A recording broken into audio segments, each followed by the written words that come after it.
Hello everyone, आप सबका स्वागत है मेरे चैनल राउजा क्लासेस पर। बच्चों, आजकल हमारी सीरीज चल रही है माइक्रो इकोनॉमिक्स में कंज्यूमर बिहेवियर के अंदर इलास्टिसिटी ऑफ डिमांड। इसकी मैं अभी वीडियो नंबर 1 अपलोड कर चुका हूं। आज वीडियो नंबर 2 अपलोड करने जा रहा हूं। चलिए तो शुरू करते हैं वीडियो नंबर 2। बच्चों, वीडियो नंबर 1 में मैंने क्या बताया था, इलास्टिसिटी ऑफ डिमांड का मतलब क्या होता है। Elasticity of demand law of demand की एक्सटेंशन है। लॉ ऑफ डिमांड हमें बताता है कि प्राइस बढ़ेगा तो डिमांड कम होगी, पर कितनी, बाय हाउ मच, ये नहीं बताता। तो ये समझने के लिए हमने क्या पढ़ा, elasticity of demand. Last class please मैं आपसे एक रिक्वेस्ट करूंगा कि वीडियो नंबर 2 को समझने से पहले वीडियो नंबर 1 को जरूर देख लीजिएगा for better understanding of video number 2। चलिए, तो आज मैं इलास्टिसिटी ऑफ डिमांड में आपको क्या पढ़ाने जा रहा हूं, degrees of elasticity of demand. अब ये degrees of elasticity of demand क्या होता है, पहले ये समझते हैं। हम इतना जानते हैं कि इलास्टिसिटी ऑफ डिमांड का मतलब ये होता है कि प्राइस के चेंज होने से डिमांड में कितना चेंज आएगा, हाउ मच, एक्सटेंट या मैग्नीट्यूड या क्वांटम, कितने % क्वांटिटी चेंज होगी एक कमोडिटी की प्राइस के चेंज होने से, ये इलास्टिसिटी ऑफ डिमांड है। तो इसकी डिग्री होती है चेंज होने की। अब डिग्री को थोड़ा समझने के लिए लाइव से प्रैक्टिकल एग्जांपल लेते हैं बच्चों।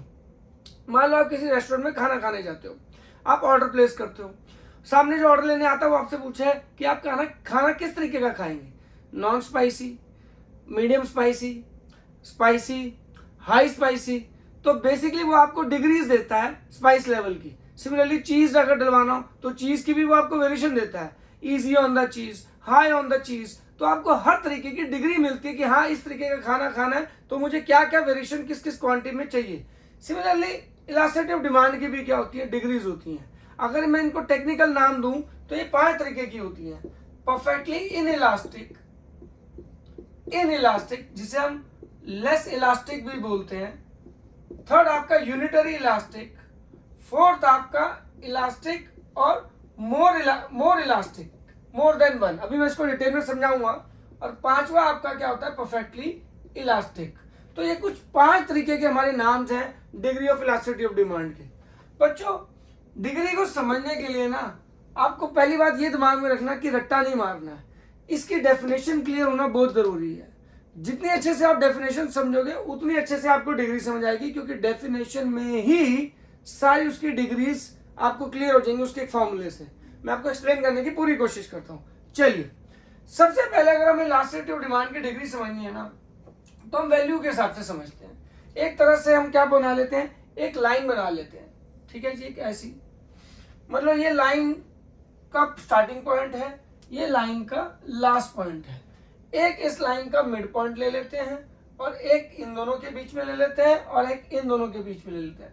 तो हमारे पास इस 1 2 3 4 5 पॉइंट से degree of elasticity of demand को मेजर कर सकते हैं। देखो, ये दोनों हमारे एंड पॉइंट्स हैं, तो इन दोनों एंड पॉइंट्स को हम एक एक्सट्रीम नाम दे देते हैं। इसको दे देते हैं परफेक्टली इनइलास्टिक। ठीक है जी। और ये भी हमारा लास्ट बिल्कुल एंड पॉइंट है, तो इसको भी क्या देते हैं, परफेक्टली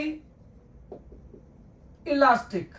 यानी कि जितने भी हमारी 2 बिल्कुल एंड पॉइंट्स हैं, इनको मैंने परफेक्टली वर्ड के साथ जोड़ दिया।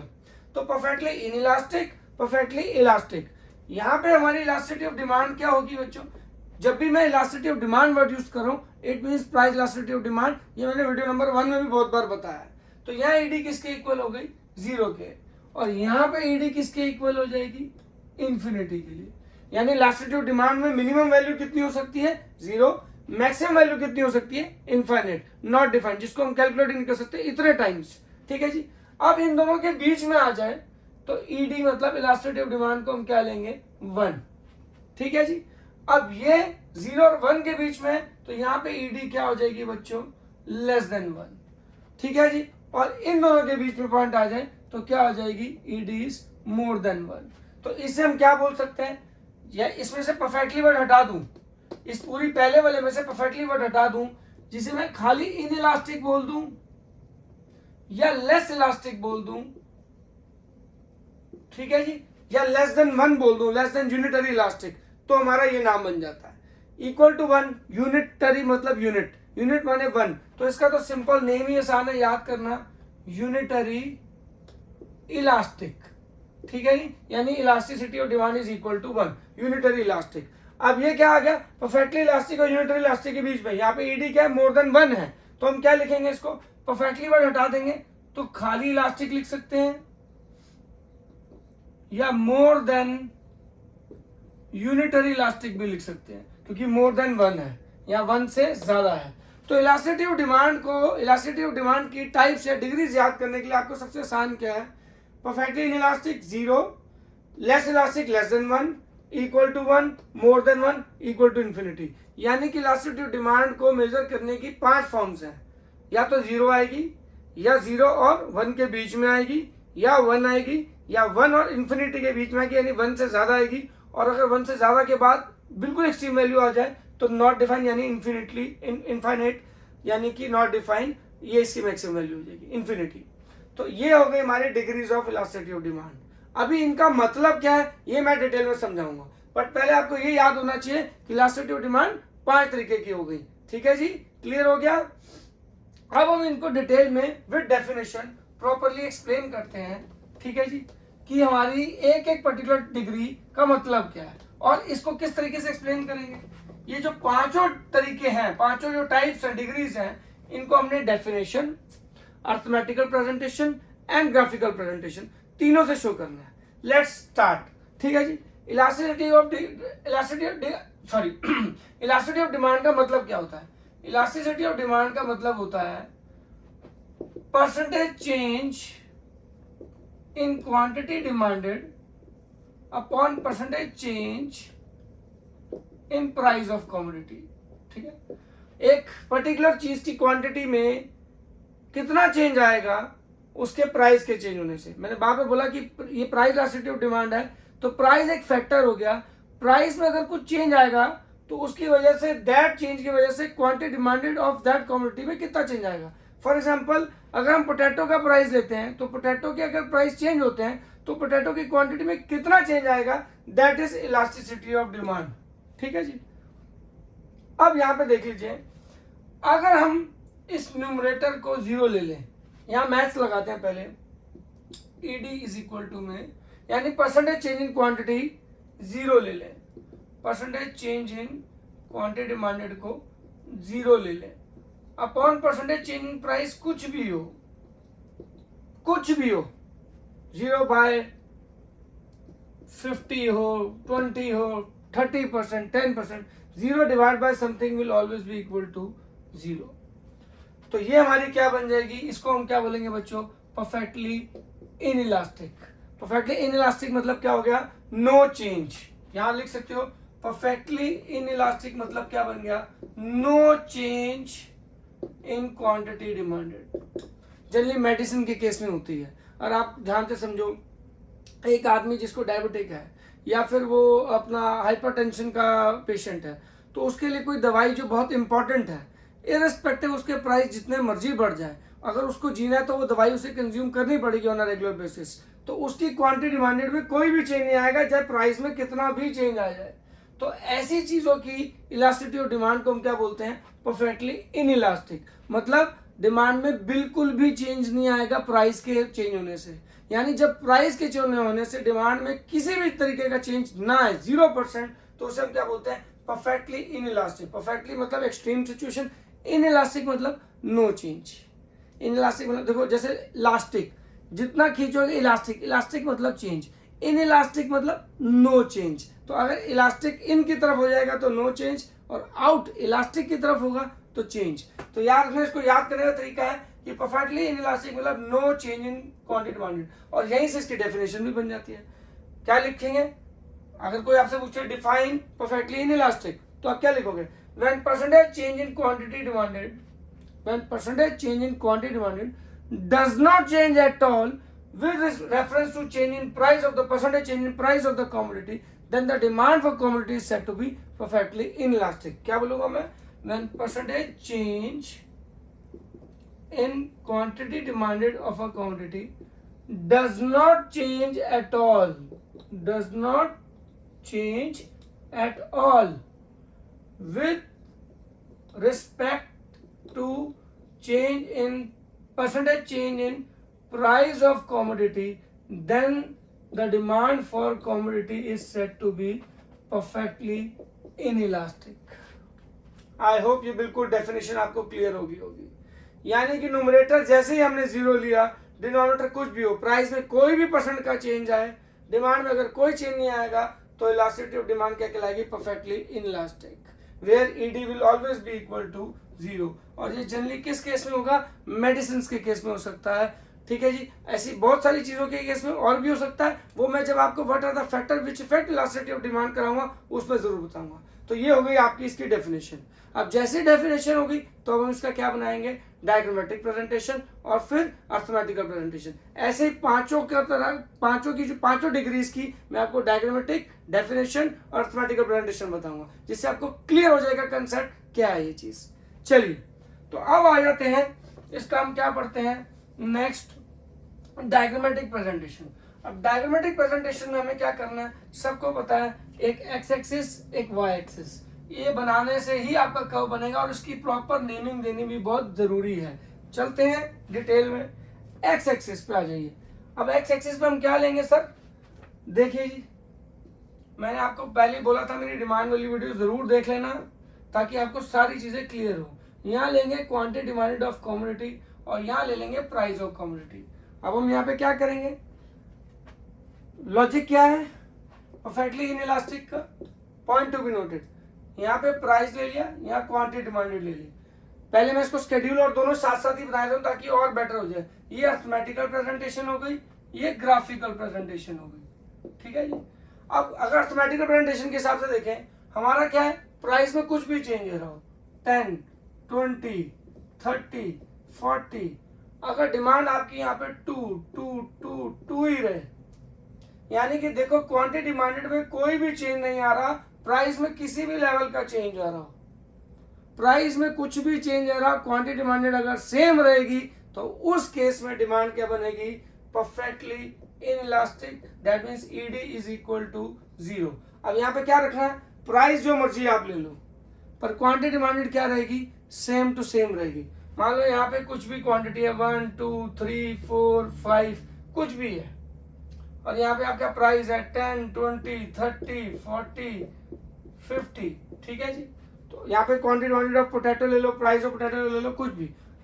अगर आपका यहाँ पे जैसे मेडिसिन के केस में, तो पर्टिकुलर मेडिसिन की अगर आपकी 2 यूनिट्स आपको लेनी है, 10 की हो, 20 की हो, 30 की हो, 40 की हो, 50 की हो, यानी ये प्राइस पे, ये प्राइस पे, ये प्राइस पे, ये प्राइस पे, ये प्राइस पे, ये सारी क्वांटिटी हो, quantity does not change at all हो।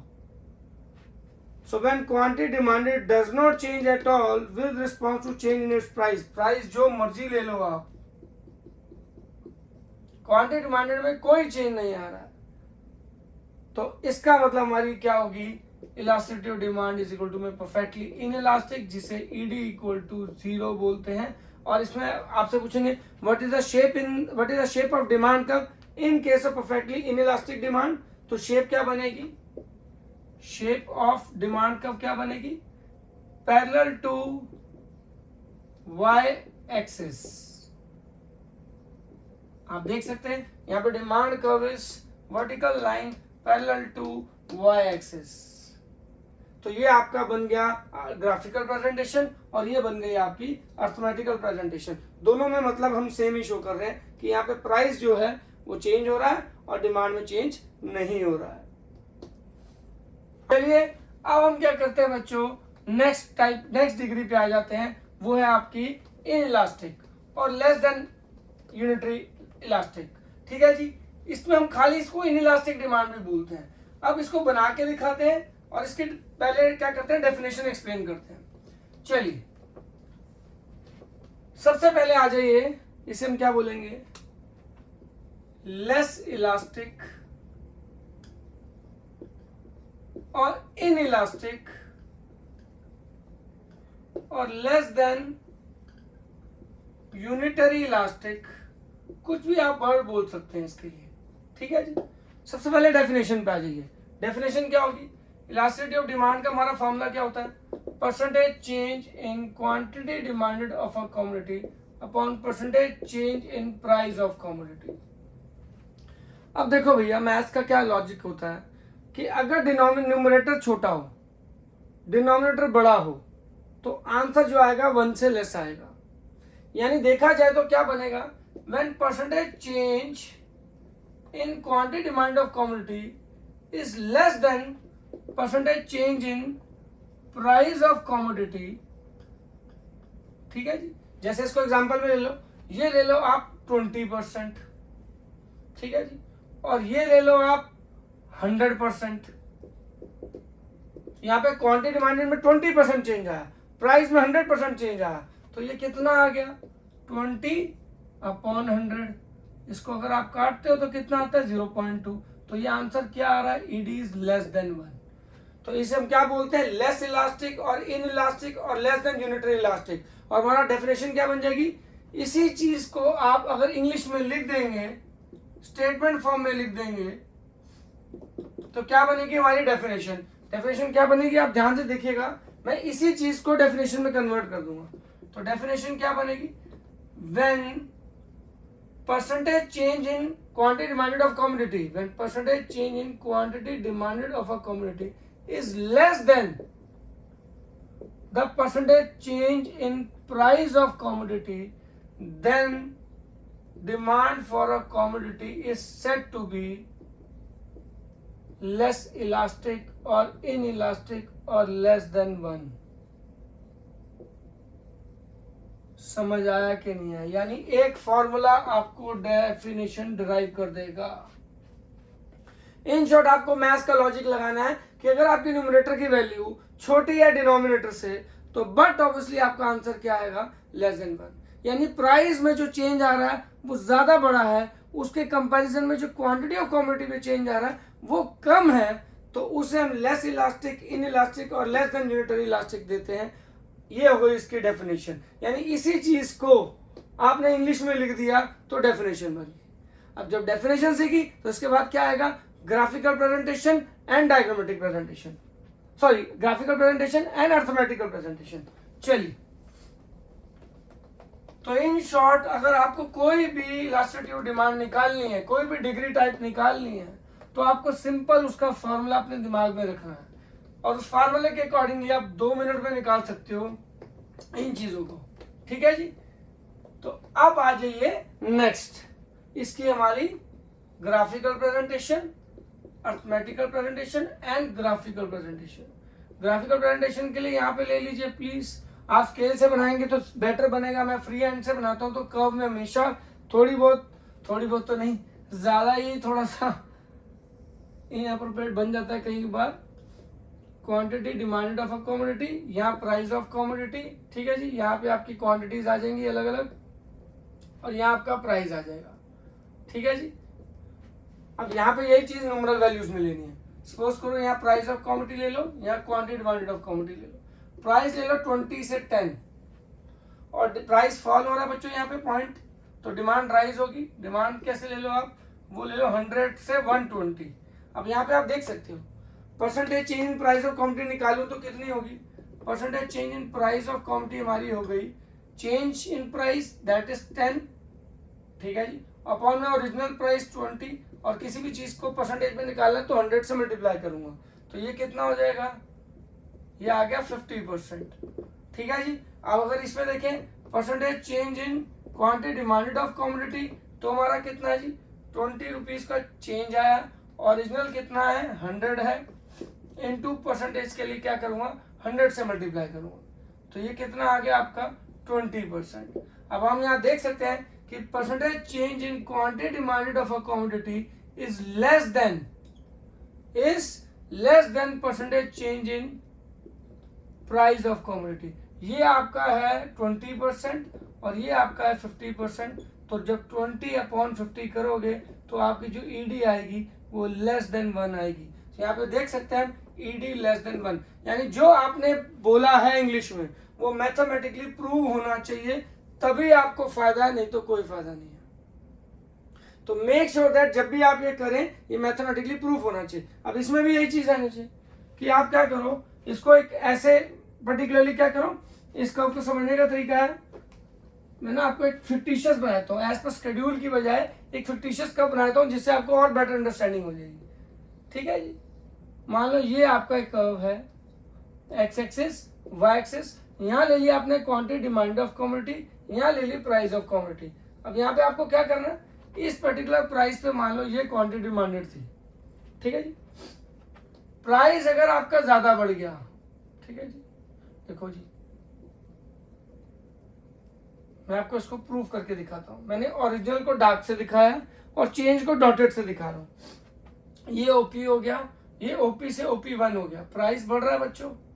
क्वांटिटी डिमांड OQ थी, OQ से OQ1 हो गई।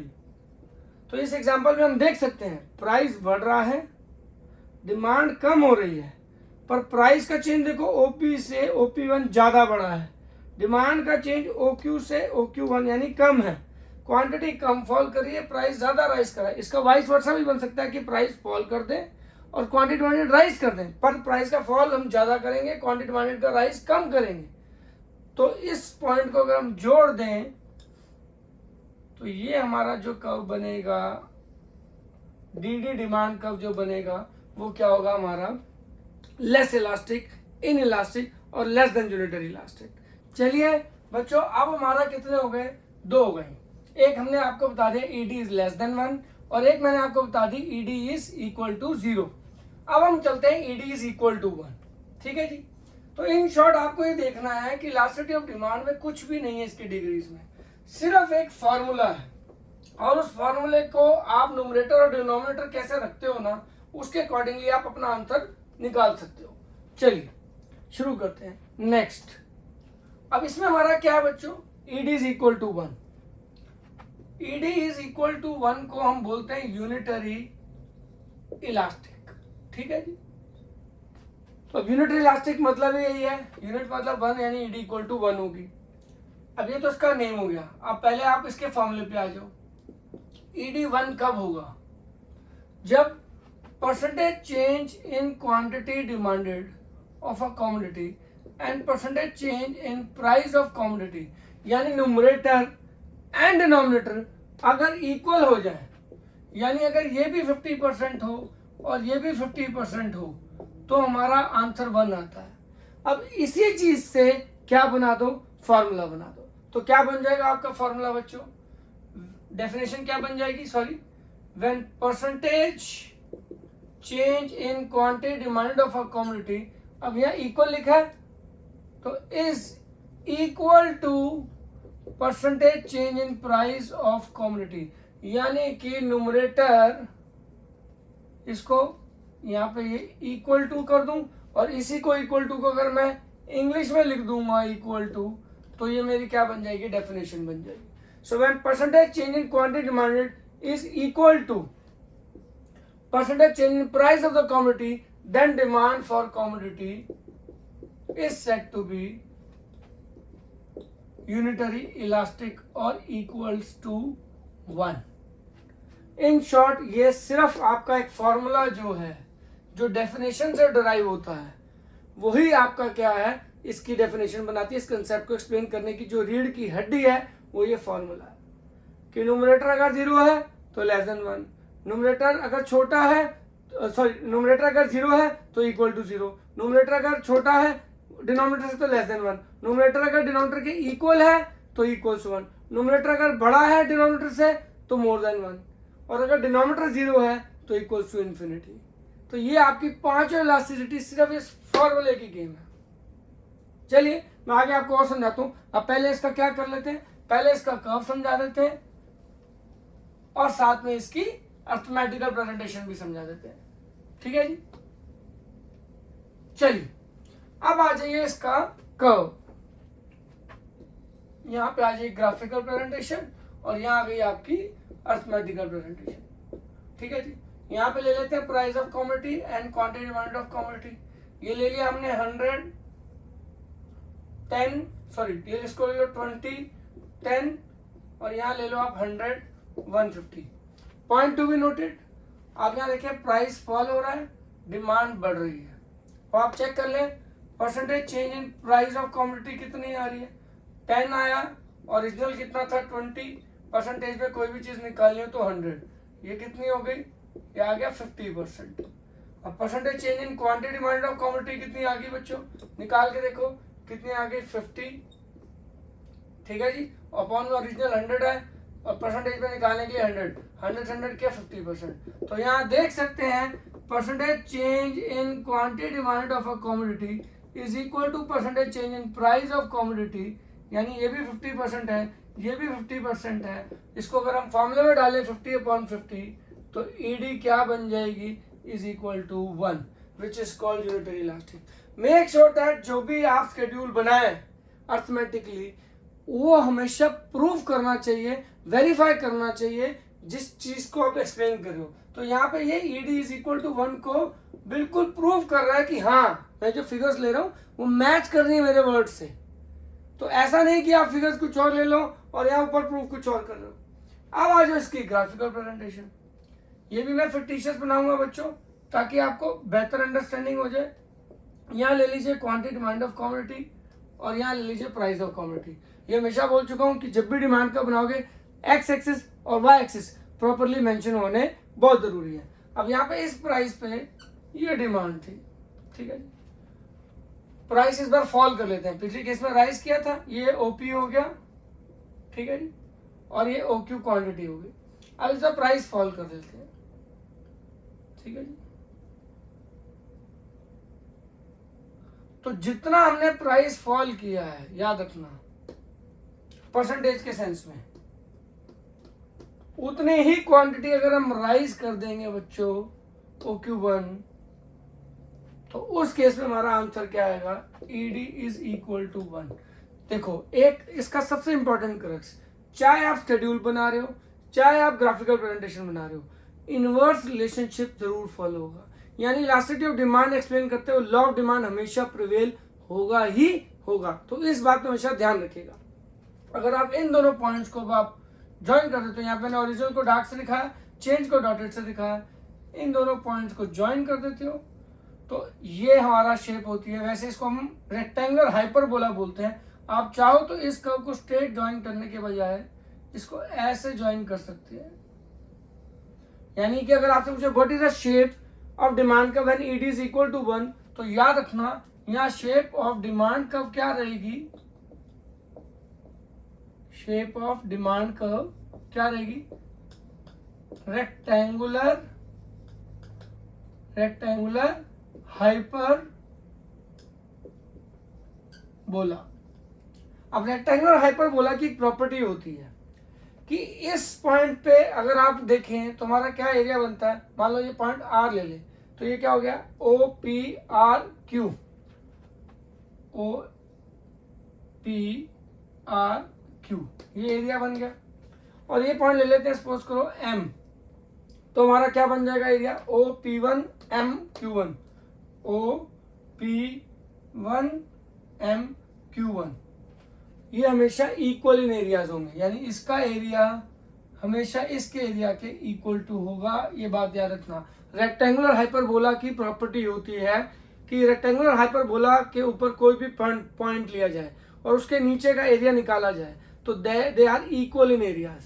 तो ये रेक्टेंगुलर हाइपरबोला की प्रॉपर्टी होती है। याद रखना when ED is equal to 1 और यूनिटरी इलास्टिक, ये पेपर में MCQ में भी आ सकता है, when ED is equal to 1 और unitary elastic then the curve will become rectangular hyperbola and that will be shape. And what does it indicate? That any point on this curve, if you find the area below this, it will be equal in area.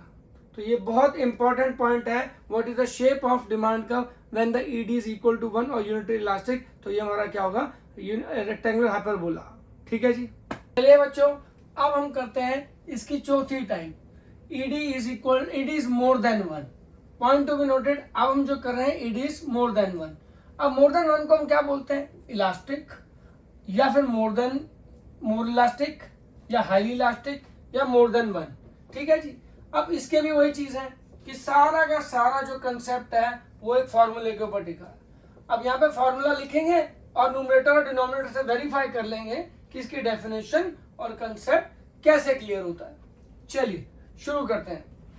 अब मान लीजिए यहाँ पे हमारा formula बनता है, हम क्या एक्सप्लेन करें, ED इज मोर देन 1, यानी हाईली इलास्टिक और खाली इलास्टिक और मोर देन 1।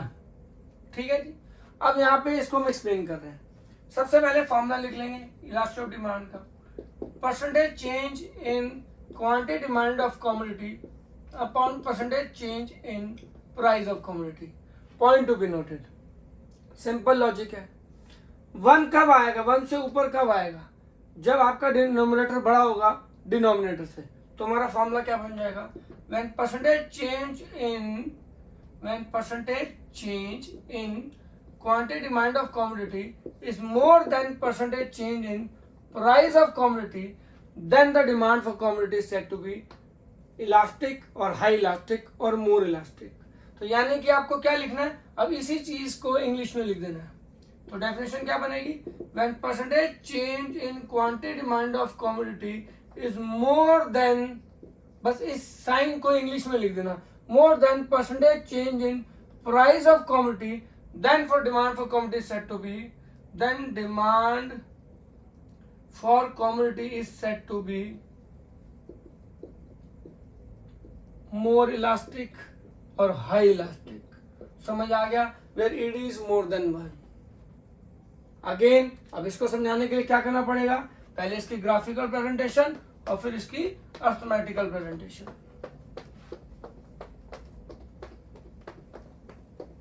चलिए आ जाइए,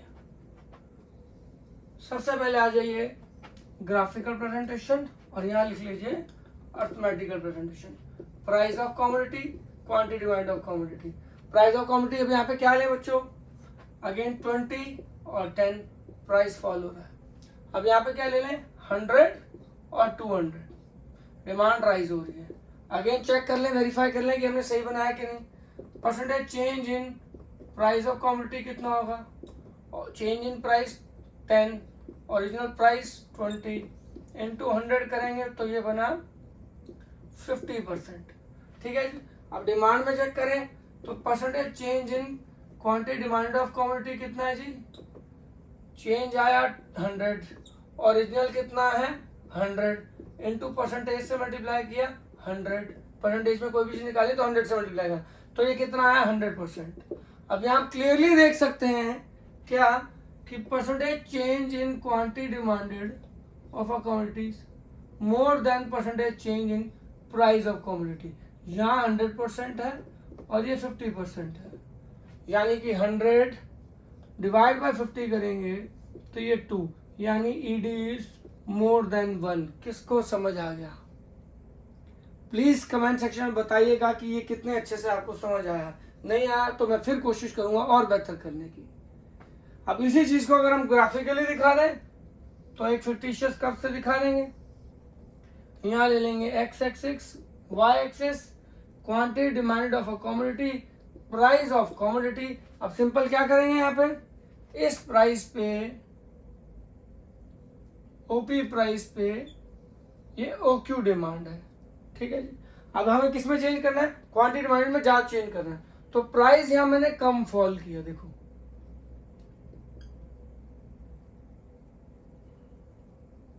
ठीक है जी। अब यहां देखिए प्राइस मैंने ओपी से OP1 कम फॉल किया, क्वांटिटी में OQ से OQ1 ज्यादा राइज कर दिया।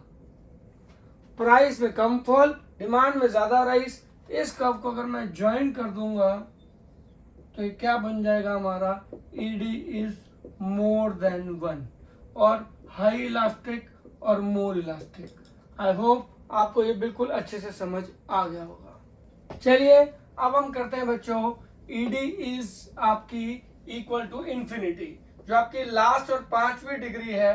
ठीक है जी। क्रक्स इसमें भी हमारा बिल्कुल सेम है, बिल्कुल कि आपको फॉर्मूला यूज करना है और उस फॉर्मूले से किसी भी तरीके से आपको क्या करना है, इंफिनिटी लेके आना है। तो अब इंफिनिटी कैसे आएगा, फॉर्मूला लिखते ही आपको समझ आ जाएगा कि इंफिनिटी कैसे आना है। Let's start last type. यहाँ पे इलास्टिसिटी ऑफ डिमांड क्या लेंगे बच्चों, इंफिनिटी। अब इंफिनिटी मतलब क्या होता है, नॉट डिफाइंड। नॉट डिफाइंड मतलब परफेक्टली इलास्टिक, मतलब हम वो चेंज नॉट मेजरेबल, हम उसको मेजरेबल ही नहीं कर सकते कि कितना चेंज है। कैसे, प्रूफ करके दिखाते हैं। चलिए, हमारा इलास्टिसिटी ऑफ डिमांड का फॉर्मूला क्या है, percentage change in quantity demand of commodity upon percentage change in price of commodity. ठीक है जी। अब यहाँ पे क्या कर रहे हैं, मान लो क्वांटिटी डिमांडेड में कुछ भी चेंज आया, 10%, 20%, 30%, कुछ भी चेंज आ सकता है। बट अगर प्राइस में कोई चेंज ही ना आए, बिना प्राइस के चेंज हुए अगर क्वांटिटी डिमांडेड में चेंज आ रहा है, यानी कि यहाँ पे जीरो आ गया। अगर प्राइस में कोई चेंज नहीं हो रहा, डिमांड फिर भी फ्लक्चुएट कर रही है, तो यहाँ पे क्या हो रहा है, परसेंटेज चेंज इन प्राइस क्या हो गया, जीरो हो गया। जब ये जीरो हो गया, something divide by zero, numerator divide by zero, और अगर डिनोमिनेटर जीरो है तो कोई भी चीज क्या आएगी बच्चों, इलास्टिसिटी डिमांड किसके इक्वल आएगी, इन्फिनिटी के इक्वल आएगी, नॉट डिफाइंड। और इसको हम क्या बोलते हैं, परफेक्टली, क्योंकि बिल्कुल एक्सट्रीम सिचुएशन है, इलास्टिक। अब इसी से डेफिनेशन क्या बन जाएगी, व्हेन परसेंटेज चेंज, पहले इसको लिख क्या सकते हैं, when percentage change in quantity demand of commodity, क्या करेंगे, देयर इज समथिंग चेंज। अब यहाँ पे क्या करना है, when percentage change in price of commodity को क्या ले लेंगे, 0%। इन शॉर्ट आपको ये चीज बतानी है कि percentage change in price of commodity जिस दिन जीरो हो गया, जब भी जीरो हो गया, जिस कमोडिटी के लिए जीरो हो गया, तो जो भी समथिंग है डिवाइड बाय जीरो, तो वो जीरो आंसर आएगा। तो इसी से इसकी इंग्लिश में डेफिनेशन क्या बनेगी, when there is percentage change in quantity demand of commodity, when there is percentage change in quantity demand of commodity but there is no percentage change in price of commodity, जब price में कोई change ना आए और percentage change in quantity demanded commodity हो, then demand for commodity is said to be perfectly elastic, that is infinity, यानी ED is equal to में infinity. So please इसको नोट कर लीजिएगा, जब भी percentage change in price of commodity zero हो जाएगा, तो आपका हमारा जो डिमांड होगी वो परफेक्टली इलास्टिक बन जाएगी। अब इसी को हम क्या कर सकते हैं बच्चों, पहले अर्थमेटिकल प्रेजेंटेशन और फिर ग्राफिकल प्रेजेंटेशन। इन शॉर्ट आपका देखा जाए तो ये पूरा कंसेप्ट सिर्फ उसकी डेफिनेशन और डेफिनेशन से ड्राइव हुआ formula, that is percentage change in quantity demanded upon में परसेंटेज चेंज इन प्राइस पे डिपेंड करता है और कुछ भी नहीं है। ठीक है जी, लेट्स स्टार्ट अगेन। यहाँ पे आ जाइए आपकी अर्थमेटिकल प्रेजेंटेशन और यहाँ आ जाइए ग्राफिकल प्रेजेंटेशन। शुरू कर लेते हैं। यहाँ प्राइस ऑफ कमोडिटी, यहाँ क्वांटिटी डिमांड ऑफ कमोडिटी। अब प्राइस में ले लो आप 20, अब यहाँ पे प्राइस चेंज नहीं करना है, 20 20 20, डिमांड आप कुछ भी ले लो, 1 2 3 4, कुछ भी ले लो, प्राइस में कोई चेंज नहीं आ रहा, डिमांड में चेंज आ रहा है, चाहे 4 3 2 1 ले लो, कोई फर्क नहीं पड़ता। क्वांटिटी चाहे एक्सपैंड हो रही है चाहे कॉन्ट्रैक्ट हो रही है, प्राइस में कोई चेंज नहीं आ रहा हो, then ED will always be equal to infinity.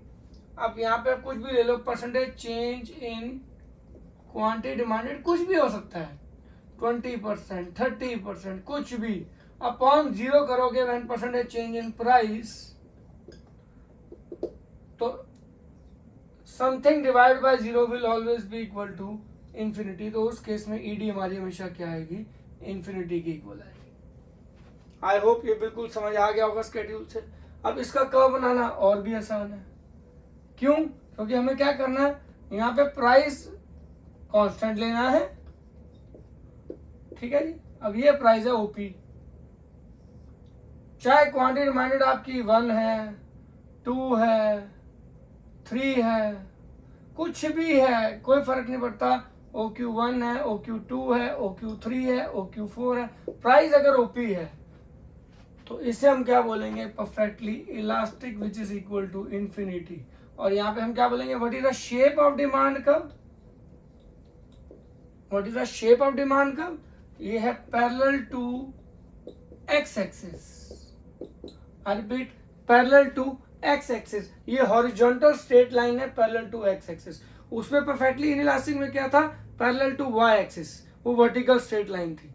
चलिए बच्चों, अब हम करेंगे फाइनल कंक्लूजन। अब हम इस चैप्टर को खत्म करेंगे और फाइनल कंक्लूजन करेंगे जिससे हमारा degree of elasticity of demand वाला टॉपिक पूरा खत्म हो जाएगा अच्छे से। एंड आई होप आपको ये टॉपिक बहुत बढ़िया तरीके से समझ आया होगा। ठीक है जी, तो कंक्लूजन में हम क्या करेंगे, एक एक चीज का शॉर्ट नोट बनाएंगे। ये इस क्लास का सबसे इंपॉर्टेंट करक्स है बच्चों, प्लीज नोट कर लेना। सबसे पहले यहां लिख लेते हैं डिग्रीज, ठीक, ऑफ इलास्टिसिटी ऑफ डिमांड। ठीक है जी, तो हमारी क्या होगी, perfectly inelastic, perfectly inelastic, less elastic,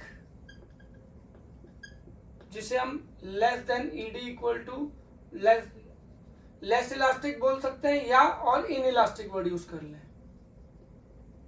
ठीक है जी, फिर आपके आगे यूनिटरी इलास्टिक। ठीक है जी, फिर आपके आगे खाली मोर इलास्टिक लिख दीजिए, मोर इलास्टिक या हाई इलास्टिक। और नेक्स्ट आप लिख लीजिए परफेक्टली इलास्टिक। ठीक है जी, तो ये हमारी सबसे पहले क्या आती है बच्चों, टाइप। इसका मतलब क्या होता है, ED is equal to 0, ED is equal to less than 1, ED is equal to 1, ED is more than 1, और ED is equal to infinity. तो ये हमारी डिग्रीज हो गई, जिसके नेम हो गए, ये हो गया नेम, ये होंगी वैल्यूज। ठीक है जी, अब इसका कर्व कैसे बनेंगे वो भी लिख देते हैं साथ साथ, ताकि आपका पूरा एक चार्ट हो। ये कब होगा, ईडी इक्वल टू 0 कब होगा, कंक्लूजन में लिख सकते हो, when percentage change in quantity demanded is equal to 0, तो 0 upon percentage change in price will always be equal to 0। ये प्लीज ऐसा बॉक्स बना लीजिएगा ताकि आपके पास शॉर्ट नोट रिवीजन के टाइम में बहुत काम आएगा ये शॉर्ट नोट। प्लीज इस कंक्लूजन को याद रखिएगा। अब यहाँ पे क्या है, when percentage change in quantity demanded is less than percentage change in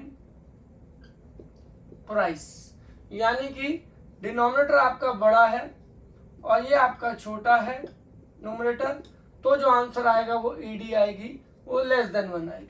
ED equal to 1 कब आएगी, when percentage change in quantity demanded is equal to percentage change in price। Suppose करो 50% अपॉन 50%, तो ये ईडी किसके बनेगी, equals to 1।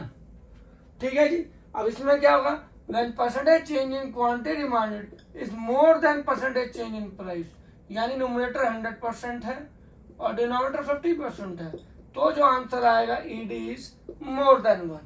और last क्या बन जाएगा, when percentage change in price is equal to 0, तो something 10%, 20% divide by 0 will be infinity. तो ये मैंने आपको बता दिया कब कब ये चीज होंगी। अब इसकी शेप यहां पे लिख दो, शेप ऑफ डिमांड कर्व। ठीक है जी, इक्वल टू 1 में क्या बनेगी बच्चों, रेक्टेंगुलर हाइपरबोला। इसमें क्या बनेगी, पैरेलल टू वाई एक्सिस।